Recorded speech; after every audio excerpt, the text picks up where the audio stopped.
பெண்களுக்கு என்று பல திட்டங்களை தீட்டியிருக்கின்றோம். அந்த திட்டங்களிலே ஒன்றுதான் இங்கே நீங்கள் எல்லாம் வந்திருக்கிறீர்களே அந்த திட்டம். குழுக்கள் ஆங்காங்கு அமைக்கப்பட்டு ஒவ்வொரு குழுவிலும் 20 பெண்களுக்கு குறையாமல் இணைந்து அந்த குழுக்கள் ஒவ்வொரு ஊரிலும் நல்ல முறையிலே செயல்படுகின்ற காட்சியை நானே பல இடங்களுக்கு நேரில் சென்று கண்டு கழித்திருக்கின்றேன். ஏறத்தாழ 23,000 அல்லது 24,000 குழுக்கள் இன்றைக்கு தமிழகம் முழுதும் அமைக்கப்பட்டிருக்கின்றன. இந்த 4-5 ஆண்டு காலத்தில் 2000 அல்லது 3000 குழுக்களாக இருந்த இந்த மகளிர் குழுக்கள் 23,000 24,000 குழுக்களாக இன்றைக்கு அமைக்கப்பட்டிருக்கின்றன.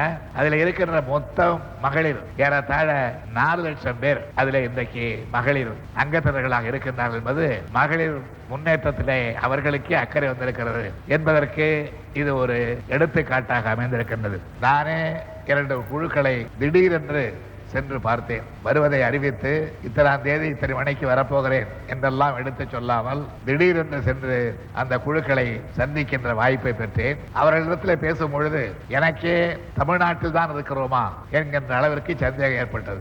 அந்த அளவிற்கு பெண்கள் தங்களுக்குள்ளாக ஒற்றுமையாக இருக்கிறார்கள். பெண்கள் ஒற்றுமையாக இருப்பது என்பது அதிசயம்தான். அந்த அதிசயத்தை இன்றைக்கு தமிழ்நாட்டை என்னால் காண முடிகிறது.